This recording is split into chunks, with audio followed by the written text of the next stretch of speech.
I love that intro. I think that's my favorite one because I always think to myself, what are those people doing whenever they're walking? Like, what's going on in their head? You know? Right? And what a group. They're probably just grooving to that beat. I think that's really what's happening. The beat, it's universal. They can hear it.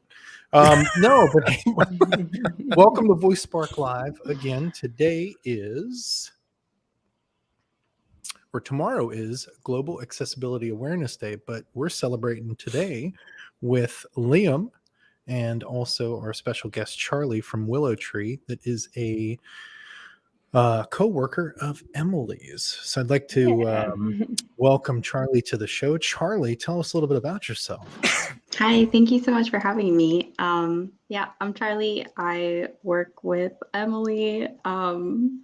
I don't know what else about my life would be particularly interesting to you guys. You have a cat that likes to mess with the Roomba. Yeah, that's super interesting. That is important. That counts. And your cat is really cute. Observe it more than she likes to interact with it. I think she's still very confused by it. But she definitely likes to interact with lots of other things in my house. Like if I have any kind of plants in a place where she can access, then it's only a matter of time before I no longer have that plant. So understood. Yeah, I love it. So what's her name? Technically her name is Darcy, but I named her before I knew her. I decided 10 years before I adopted her that I was going to have a cat named Darcy one day. And her personality is not really Darcy, so I usually just call her Cat. Or something stronger, depending on what she's knocked over. So Cat with a K. Or a different C word, you know. Yeah. What was that book that the kid always called the dog? It's dog. I'm totally blanking on that. Which one was? Remember that? Anyway, whatever. Sorry. I don't know, but that'd be kind of funny. All right, so Emily, let's kick it off with a little bit of news. What do you got? Yeah. So Rain Agency, which is a voice agency, just raised $11 million to build voice apps or voice products. Wow. So yeah, I mean, people are investing in voice, and it's encouraging to see that growth. Yeah. What are some of the products that they're putting out there? Well, I know that they've put out some Amazon Alexa skills. I don't know which. I don't really know. I think they do it third party, so you'll never see their name pop up. Right. So they're more or less the agency behind the skill, not the actual skill itself. Yeah, I think they've done some Google Assistant stuff too. But they've worked with a lot of really cool brands. Yeah, so right here, based in New York City, business partners with Nike, Amazon, Starbucks, DreamWorks, and Unilever to build voice experiences for both the car and smart speaker devices. So that's kind of interesting. Yeah. One of the things you could say is, hey, Google. Oh, I'm not even going to say it. Here it comes. And then it's tell Nike to reserve my pair of shoes. But yeah, so that's what you can do. Yeah. With some of their experiences.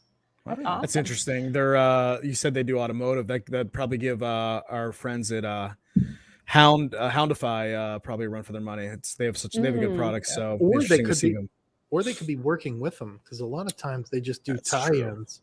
Yeah. You know? So predicted they have 25% digital workers will use virtual employee assistance daily by 2021. What the heck? 2021. Yeah, I know. I'm like, when last year? Okay, I had to go back up and check the date on this. Wait a minute. Maybe I'm missing some context there. So the 25 employee Rain says that it plans to use the funds from the latest funding round for growth and expansion, chiefly hiring and product development in the automotive industry. The company recently expanded its operations on the West Coast and hired new executives, including managing directors at its Utah office and VP of strategic partnerships. Investors include Valor Capital, McLarty Diversified Holdings, and Birch Creative Capital. Cool. Interesting. And for more of my readings, you can go to this YouTube channel where I'll read the Holy Bible. No, I'm just joking. So here's another one too. Something else that I missed. I kind of skipped around. So with the voice market primed for growth, Edison Research in 2019 estimated that more than 53 million Americans alone owned a smart speaker. Competing agencies, including Skilled Creative, are competitively vying for a slice, but Theoden points to Rain's traction so far, including a $11 million financing round announced today with being May 13th. With it, Rain's total capital raised now stands at $15 million. So they were a $5 million company. They got this big influx of money. Now they're a $15 million company. And, everybody's getting Teslas, I guess. Yeah, there we go. But no, And- hey, good for them, because I think overall that, I think it's going to be one of those markets where you're going to have one or two major players. And I've always said this from the beginning. If you have a healthy market, you're going to have a number one, a number two, and an alternative. Look at the video game industry. You have Xbox, Sony. The alternative is Nintendo. Look at cell phones. You have T-Mobile. You have Verizon, AT&T, and then T-Mobile. There's always an alternative. There's always something off to the side. So, hey, maybe there's a place for a third person out there, hopefully. Yeah. Yeah, the competition in the end of the day is going to be really, that's going to be the biggest catalyst for innovation, right? At the end of the day, right? Yep. Yeah. So love to hear that. Love to hear that they're getting out there with this new round of funding, and I'm taking a look at some of the other things they have, or some of the partners they or companies they work with. Marriott, great use case right there. NFL, I'm not quite sure how that'd be a fit, but it sounds interesting.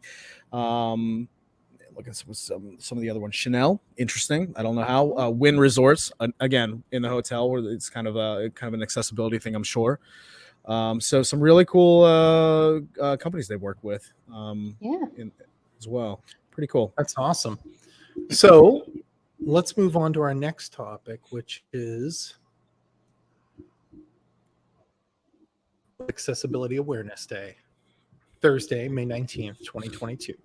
So for me, I think this is one of those things that should probably, I think it should be kind of like a month, to be honest with you. It's one of those things that I think that if it's a day, it could be, we're on that team, and then it's gone and forgotten. I think that if you had it a week or a month, I think it probably get a lot more traction. I've always been one of the people that says it should just kind of be an ongoing discussion. Personally, I feel Definitely. like when we have Absolutely. days or even weeks to acknowledge something, it's kind of like, well, now we've acknowledged it and now we've moved on. And I think it's good that we are acknowledging accessibility. I think it's important, but to sort of make it something that we're just like, yeah, it's a day or a week or what, we're not really solving any problems. We're just acknowledging, hey, isn't this great? Okay, warm fuzzy feeling, move on. Yeah. No, I Liam, I get you, man. I think it should be something that's baked into every aspect of life. Well, and it is important, especially, and everyone here that I think has worked in the industry, and accessibility is such a hot topic now that it's something that we talk about constantly because we have to. Yeah. And that's good. Is it? Do you find it's getting better? Maybe it's hard to. I think that's a hard answer to quantify. Yeah. I do feel like in certain places it's getting better. I do feel that there are things that need work, but I do feel like with the work that like Microsoft has done, and Microsoft I point to especially because they really kind of just got with the program and were like, hey, you know what, we need to focus on accessibility. And you walk into, I was blessed to actually go to Microsoft a few years ago in 2018 and actually hang out in the Xbox portion. And it's amazing how accessibility has permeated into Microsoft's culture to the point that some of their snack fridges actually have Braille labels on certain things. And so it's interesting how it's kind of worked its way down. But I do feel like that, yeah, accessibility is more prevalent. Obviously, we're discussing it more. We're discussing 508 compliance. Yep. You know, we're really, yeah, yep. Like, that's a hot thing, man. 508 is a big deal. Like, it's funny you mentioned that. I was literally in a meeting today, and we were talking about creating design libraries, right? So part of those design libraries and those modules is being able to have that type of compliance through and through. It's just baked into the process. And I think our, collectively as an org, we're going to fast track this as a priority for us to be able to, again, bake it into any type of design module that's going to be released. And have those libraries ready at bay for any development team to kind of be. And now that I think about it, I mean, you're in the financial sector, right? And so 508 is huge. For those that don't know, I mean, 508 compliance is big, especially in I want to say government, education, and financial. Those are like the big three. Mm-hmm. Somebody who might be a little more knowledgeable in that stuff can probably correct me, but financial is huge. For sure. No, and the thing is, like, when we see it, typically even with different teams, is like, hey, we're baking that in, but it's individualized. But now it's like, okay, this is into everything, no matter what. So yeah, I hear you, Liam, and you're right. It is such a hot topic, and it's almost like crazy when you think about it. It's like, why wouldn't you bake this in? Because you're immediately eliminating people from the discussion if it's not, So it's just crazy to me. Yeah, I have a story about that too, but I'm going to hand it off to Charlie first and see. Charlie, what do you think about how far accessibility has come? Where do you see it going? That's a great question, Nick. I feel like I would hope to see it mirror some of the conversations around like other historically underrepresented populations. Like there's so much more discussion about like the LGBTQ plus community happening amongst like larger corporations and that kind of thing. And I feel like I just hear like a collective demand from consumers in general for that kind of thing. And thanks to so many people asking for that now, there's just like so many more resources for people who are not in that community to learn about it. And yeah, I would hope that accessibility would follow the same path. Yeah. No, I mean, I think that totally reminds me of a story in some capacity. This is a few years ago. This when I was running my agency, we had a pretty fairly good sized nonprofit here in New York. And I mean, this is right when kind of mobile responsiveness was kind of first coming into play. Maybe a few years after, and they hadn't even explored the idea of having a mobile responsive site. When I think about it, some of the people that they service, as far as their outreach and everything, their only machine that they probably have access to is a mobile device, right? They don't have a computer, they don't have anything else. So being able to have that in a responsive version, being able to clearly display items and clearly be able to display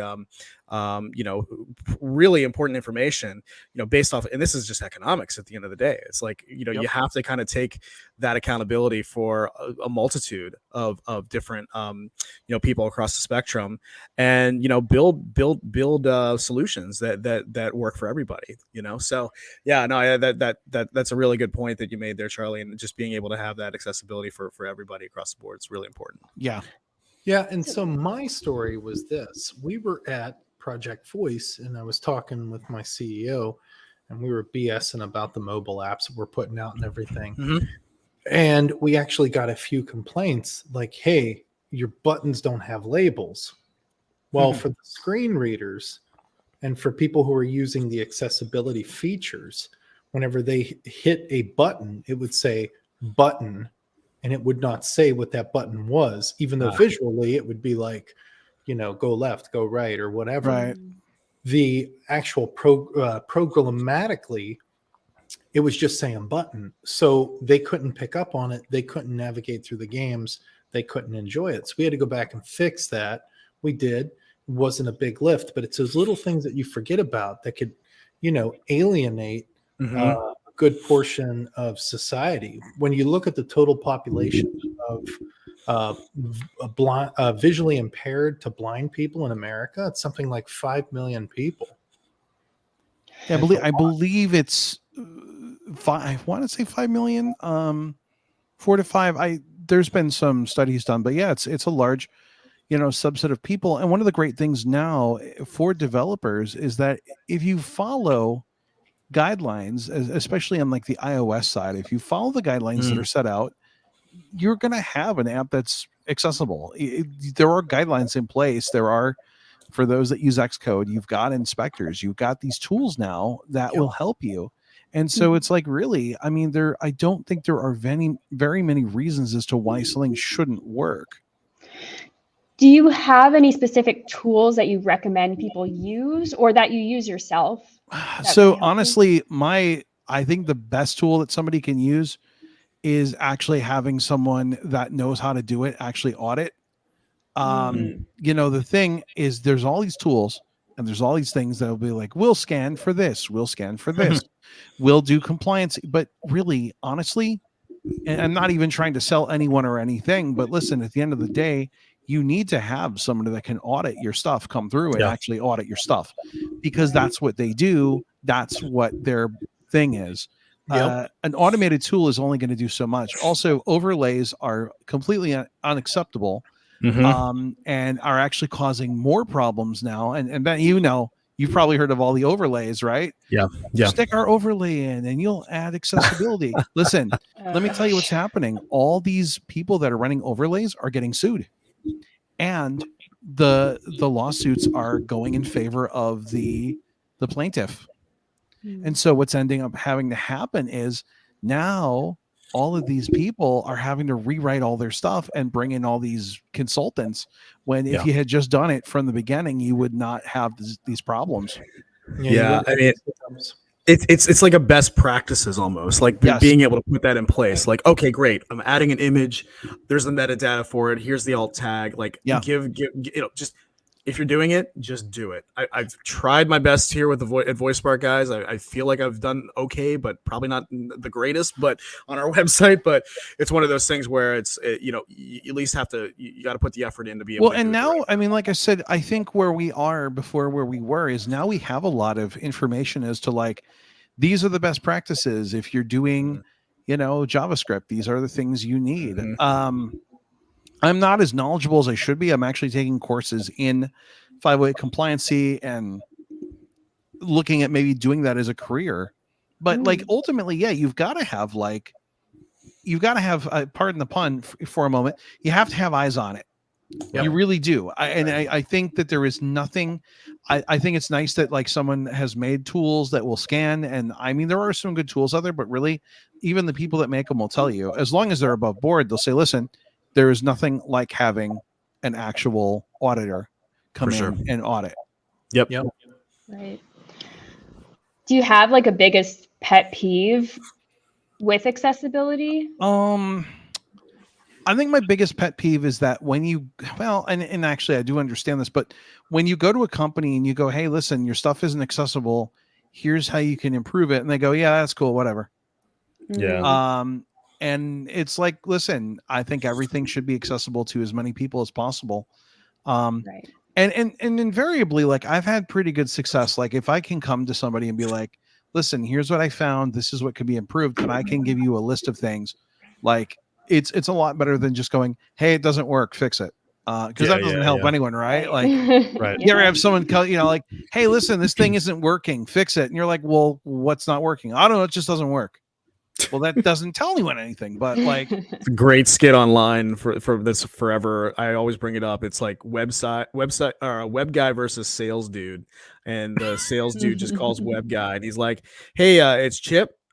He's like, yeah, and he's like, the website's just down. It's just down. It's down. That's down. My favorite. It's down.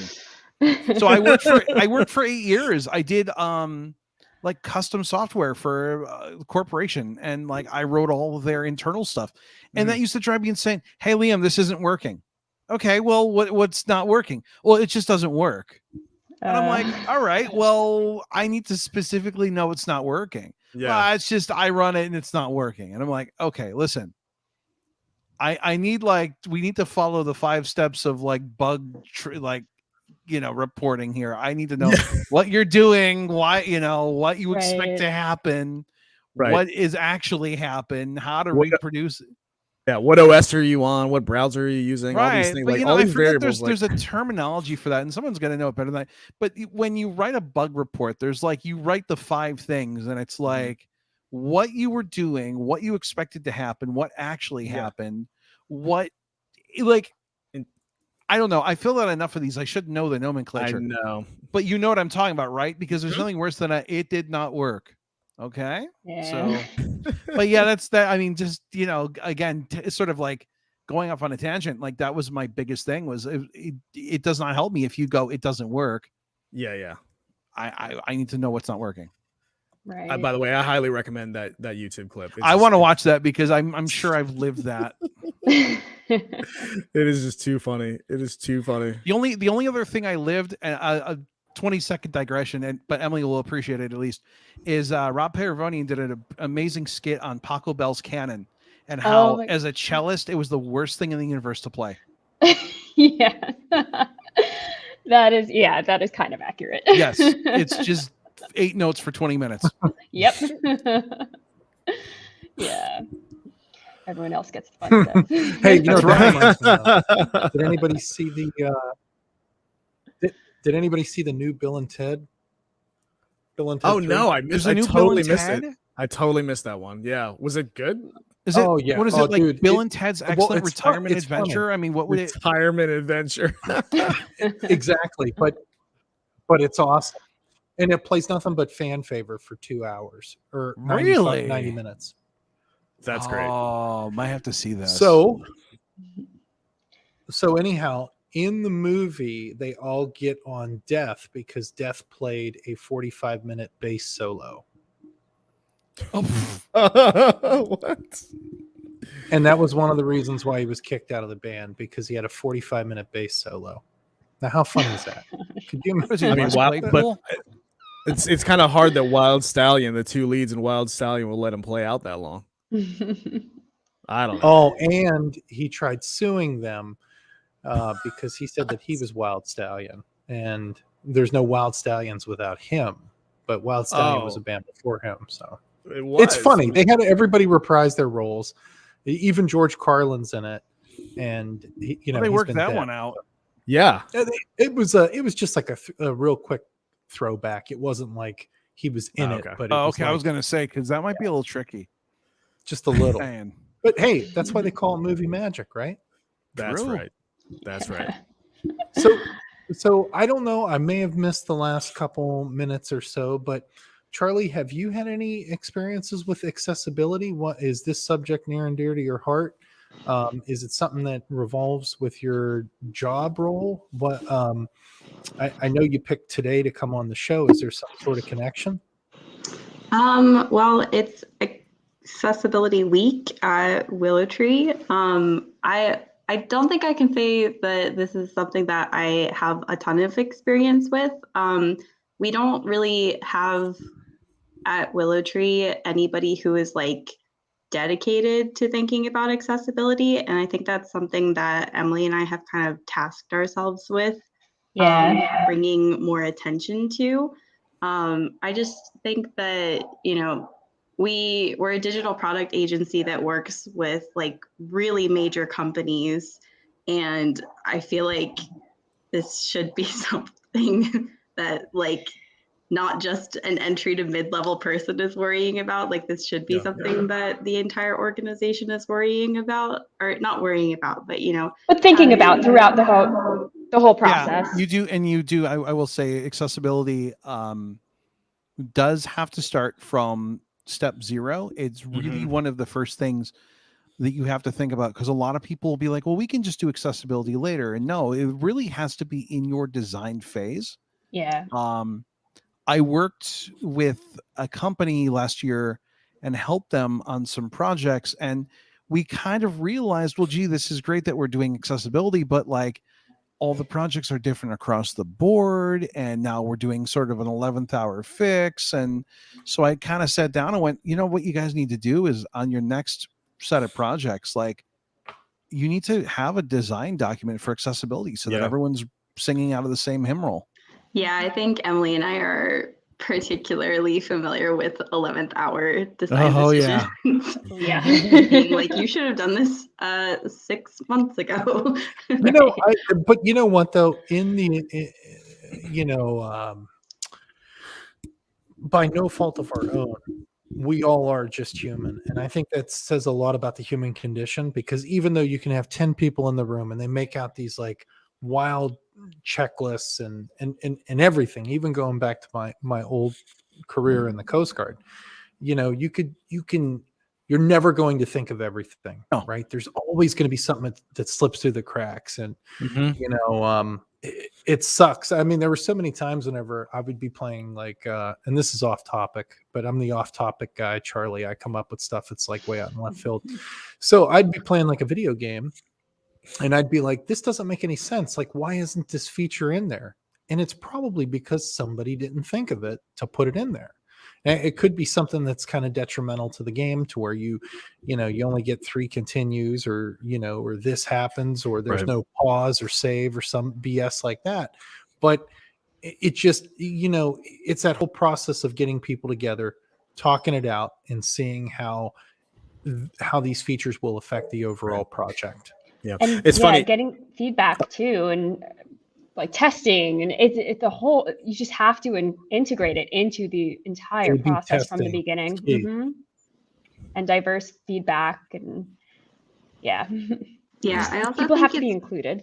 I think it's also interesting that this hasn't been a bigger conversation before now, because even though we know that like there's X many millions of people who have a visual impairment, for example, like just because you don't have a visual impairment doesn't mean that you won't benefit from like accessibility practices. Like before the pandemic, I feel like there were not that many, like there wasn't as big of a focus on having subtitles on all of your videos, but now it's like, if a video doesn't have subtitles, I don't want to watch it, because I'm so often like, I can't listen to the video out loud or something, like, and I think given how widespread subtitles are now, I'm certainly not the only one who's experiencing that. So the population that would utilize like visual impairment accessibility practices is much greater than and to kind of like roll forward with what you're saying, like, and just because you don't need it now doesn't mean you're not going to need it later. I mean, you may not need it right now, but in 20 years or in a year or 5 years, you might need accessibility features. And so they might be something that you really want to have. Right. Exactly. Like once I start getting cataracts when I'm 65 or something like that, Yeah. It's funny. It's one of those things. And I think a lot of designers and UX people kind of get into this habit where it's like, I'm going to design for 90% of the people, but and it's like, okay, for MVP, we're going to get this out the door, and then we'll patch it, or, we'll triage later, whatever it may be. But I feel like if you start out the gate and put it into your entire, like, design theory or whatever have you, I feel like the lift would be less over time. It is. Listen, I can confirm this, like, with 150 million% accuracy, that if you build it into your design flow and it's like there from the beginning and you do it, not only is it going to be easier to implement, it's also easier to maintain, and you're going to have much greater like integration with it, and can do so much more with it because you planned for it.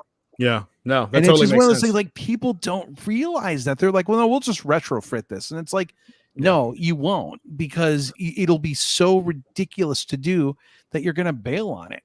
Yeah. And Yeah. it ends up being so expensive and Yes. yeah.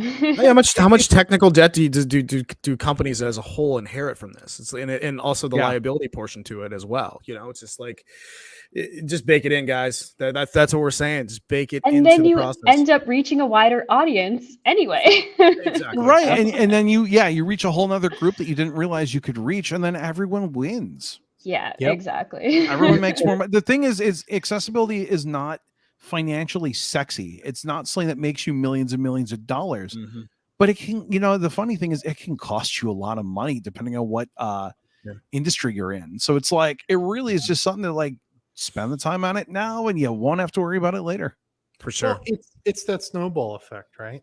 Right. So if you go wildly into something head first and you don't have a plan for it, it's going to cost you in the long run. And and hopefully these companies understand that and realize it. Now, Liam, to kick the question back over to you. Yeah. So you're sitting there, average day, As you do.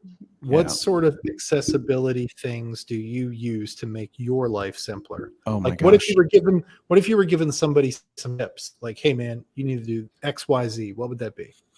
Oh my gosh. I mean, that's such a really hard question. Can you break it down to like a specific, like, are we talking like are we talking smart speakers? Are we talking about We'll talk smart speakers. Okay. I mean, because like really there's so much accessibility and technology I use in my life. I'm a nerd, right? So I use a ton of it. But I mean, honestly, I think smart speakers have been obviously, I mean, listen, this is what the show's about, right? So, it's going to roll around to this. Listen, I think smart speakers and I think smart assistants have been a real game changer as far as accessibility is concerned. Listen, I can just grab up my phone and ask it for information. I can use a smart speaker to get weather, to get sports scores, just random tidbits, play games with friends. But I think the whole voice sort of experience has been big. And I had said that when Siri first dropped. And it was like we had this stuff, but like no one had really mainstreamed it. You had like some computers had dictation and things, but there was no sort of like assistant to really get things done that was mainstreamed. And I was like, this is a really big deal. And then obviously Amazon was like, all right, we're going to release all these Echoes. And it was like, it really, I think, sort of jump started that whole thing. And one of the things that I was really interested in was, listen, I think this is going to increase accessibility for those that maybe don't have the technical know-how or want to quickly assimilate information and look it up and stuff. So it's hard to say like, here's a tip, because there's so many. I could spend hours on giving tips on things, like really, but I do feel like that we have had a big leap forward in this sort of thing because of voice voice technology, really. I mean, not everything I use is voice, obviously. I mean, like I have an iPhone, so I've got VoiceOver built in, and that lets me access everything. I can do all my banking and do everything I need to do and shop. And, obviously my computer's got, screen reading technology built in because I'm on here with you guys. And, so like it's a multifaceted process, right? Like, and there's so much stuff going on, but it is fascinating because I don't think a lot of people really stop to think about it. Like, how huge all this stuff really is. Yeah. I think it's great that Emily and Charlie have sort of taken it upon, taken up that mantle and said, hey, listen, these are things that we need to think about implementing into these projects. I think it's great because it's going to take people like that who think outside of the box to actually shake some stuff up. Yeah. And you do need people to be like, hey, listen, this is like something that we should be doing. But the problem is, and it's not a bad thing. It's just kind of the way that it works, is a lot of this has to come from the top and work its way down. And so that's why I always use Microsoft as a big example of accessibility done correctly. Obviously the CEO was like the new guy, obviously not Ballmer. But he was like, listen, we got to do something about this. Right. And part of why he did that was he had a child that had a disability. And so it was more near and dear to him. And I think his son just passed away somewhat recently too. I remember reading about that, but ultimately, you know, it took someone to go like, hey, we need to like actually focus on this. And I remember speaking to somebody that worked on the Visual Studio team, and they might have been doing Visual Studio Code. And this was back in 2018. They said, we've been working on some of the debugging tools, and we actually had to have a great emphasis in accessibility. And not only that our tools were accessible, but also could help find accessibility errors and could inspect for, making things compliant. And I was like, that is really cool. Yeah, it's really cool. It's really, really cool. So if you're a CEO and you're tuned in, listen, accessibility is also, if you're a CEO and you're tuned in, here's my number. But you know, just saying, get some.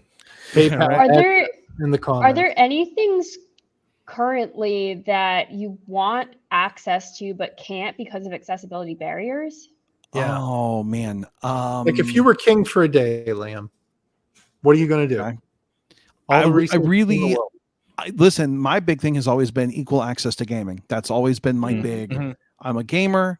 I've always been a gamer. I've done a lot with gaming. I've spoken at conventions about gaming. I've, gotten to play in Microsoft and do a lot of really cool things, but like gaming has always been my thing. Like if I had equal access or semi-equal access as possible, because obviously, listen, we can only do so much, right? Like it's just the way it is. But if I could have equal access and play a lot of the games that my friends play, or enjoy a lot of those multimedia sort of interactive experiences, that's what I would love to do. Yeah. And I think that's what's great about, playing games over smart speakers and stuff, because a lot of times you're going to get that same experience, whether you're visually impaired or not. I also have another accessibility one, but it would put everyone to sleep. Go ahead. What is it? I have had a big thing about, I think we should be putting a bigger focus on systems like point of sale systems, cash registers. But also I think we should be doing it on the employee side so that we can have people that are visually impaired working in more blue collar roles. So it's really hard to go work at a restaurant. Obviously, I mean, listen, if you could work in a Fortune 500 company or work at McDonald's, right, you're going to choose the Fortune 500, but not everyone can do that. And as blind people, our career choices are super limited. I can't walk into McDonald's and be a cashier. I just can't do it. And a lot of people are like, well, why would you want to do that? Because it's work and it pays the bills. Right. Yeah, for sure. For sure. So really that's something that I think is more near and dear to me. And especially as somebody now that is living on his own, I live in a very blue collar town. There's not a lot of, we don't have call centers. We don't have offices or anything really. Listen, it's you work at Dairy Queen or Hardee's, Carl's Jr. for you guys out there. But you're gonna work in a restaurant. You're gonna work like at Heinz Kraft Heinz, whatever. There's not a lot of hi, welcome, thanks for calling so and so. It's all blue collar. And blind people and obviously, other disabilities are shut out from doing those things. And we have this awesome we have the whole equal employment opportunity stuff. But it's a double-edged sword because I can walk into an interview and you can interview me, but you can't ask me, well, how do you feel you would do this job if you were blind? Or you can't tell me, well, gee, we'd like to hire you, but you're blind. So it's like you're never really getting the feedback that you need. And it's unfortunate because an employer cannot say to me, well, I'd love to hire you, but your eyes are broken. And an employer actually, I didn't know this, right? An employer can't ask me, hey, listen, obviously you need we need to modify this for you somehow, right? How are we going to do that? An employer can't ask you that legally. Which I did not know till I recently had an interview, and I could tell the employer was dancing around it. I'm like, listen, you probably want to know how we modify this. And he goes, yeah. I'm like, and you can't ask me that, can you? He goes, no. I'm like, okay, so unofficially, here's, Oh no. Yeah, they can't ask you about that. I didn't know that, but apparently they can't. Yeah, there's a lot of things too that are that they can't ask you during job interviews, which No. is, it just blows my mind, right? But that's the nature of the biz. Yeah, that's EEO. I mean, and that's Yeah. it, like I said, double-edged sword. Yep, Right. always. There's pros and cons to everything in life. Accommodations was the word I was looking for. They can't ask you about accommodations. It's just Okay. yeah, they can't do it. Yeah. Cool. Yeah, because I know that there's reasonable accommodations. Like There's reasonable accommodation, and obviously a company is supposed to do that. But like, I went to go apply for a store. This is back when I lived in Chicago. For those that didn't know, if you're just tuning in, like, I moved to Missouri last month. So I'm not actually in Chicago anymore for like longtime viewers of the streams. But when I was in Chicago, like, I went to a store and they were like, they wanted to ask me, well, how would you do this? And they couldn't. Yeah. So I tried to It's really like head them tough. off and explain it because otherwise they don't know. And it's like, if you can give a good answer, sometimes it helps the decision process. In my case, sure. it didn't, but Liam, I just want to know one thing. Yeah. Was it hard moving the fish tank? No, I just got a new one. I just left the old one. I completely forgot that my background could be anything. I'd never know it. I forgot it was still an aquarium. So like I'm in Missouri, it should be like a bunch of pigs and sheep running around. It's just something more appropriate to this There area. you go. Or jumping over, like counting sheep, like you're going to sleep. Like There you go. So, Charlie, back to you. What are your final thoughts on accessibility? Great question, Nick. I guess what Liam was talking about is also something that I've been thinking about as well. Like, how can I respectfully, because I have to wear contacts, but there's like a easily accessible workaround for my visual impairment. So trying to figure out like what would make the content that I'm creating more accessible, and also how to like respectfully go about getting that information in the first place. No, that makes sense. Yeah. Cool. Yeah. Ben, what about you? Final thoughts? Well, final thoughts and how this kind of whole conversation really kind of sparked a few weeks ago, and this is kind of a continuation of it, was just, kind of augmenting and making lives better through voice, whether you have an impairment or not, should be kind of what we're hopefully, striving to. And then the greater part of this conversation that's even more important is, always having this kind of in your design principles, whether it be voice or whether it be, any type of other, ancillary portion to any type of interface. Really think about that, really design for that. Think about the user experience through and through. And here's the thing is like, there might not even be someone with a disability, but yet it could still better their experience across the board. I know this is really kind of crappy, and this is just me being a spoiled brat, but I gave the use case of, I'm driving and I'm coming home and I have to go into my phone to disarm my house and be able to open the garage door and all that other stuff. If it was fully baked into a voice application where I could just do that, say, hey, house, I'm home, where, there's other applications that I'm running that I, you could basically simultaneously turn lights on and turn a few other things on when I do get home. If that was part of that kind of workflow, it would be great. But, that's just me being a spoiled brat, but other people and other individuals being able to have that kind of fully baked in experience to augment and make your life better through and through. I really look forward to that future. And then, this is my last thought is when voice technology can get good enough to understand that you're under duress and you need to fight the Klingons off, how to set your phasers to the right level. And be able to Right level. So computer, please figure that out, please. So we did get a comment, Brandon McPhillips.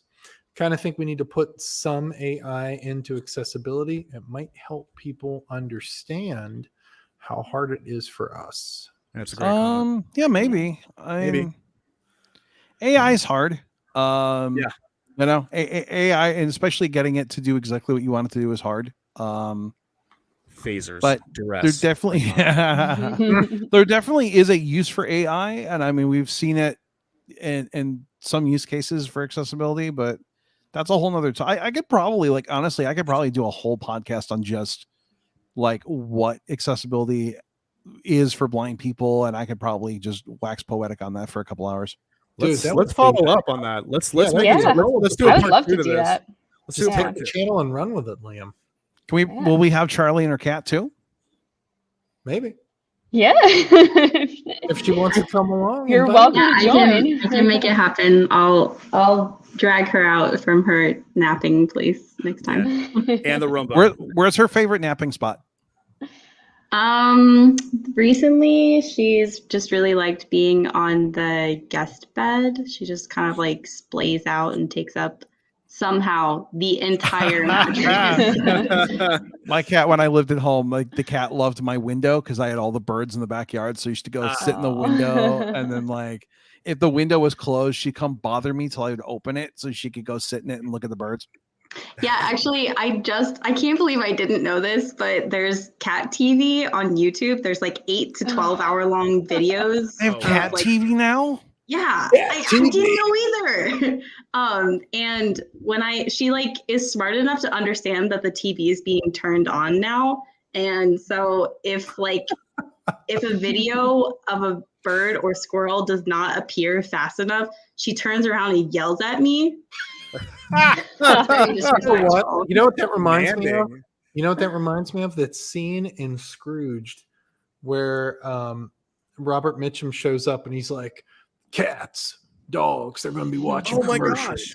We got to have commercials for these dogs and cats. We got to sell to them. Sell. You remember that? I do remember that. No? Oh my gosh. I remember Funny that. movie. If you haven't seen Scrooged, I recommend it. Probably not this time of year, but towards the end of November, December. Yeah. Throw it on. I just love the idea. I just love the idea that there's a cat TV. I think it's the greatest thing. Is it a cat with a K? No, it's just like it's a category. It's not like a specific. Oh, I see what you did there. Yeah, that was 100% on purpose. Gotcha. And that's when we knew it was time to go. Good night, everybody. So, Emily, kicking it over to you. Yeah, What are kind your of favorite parts? expanding on Ben's point. I mean, Nick and I saw an awesome presentation on accessibility at Project Voice, and I think we just need to change the way we're thinking about accessibility and not thinking of it as much as like designing just for people that like typically get left behind, but more as like a personalized experience for everyone.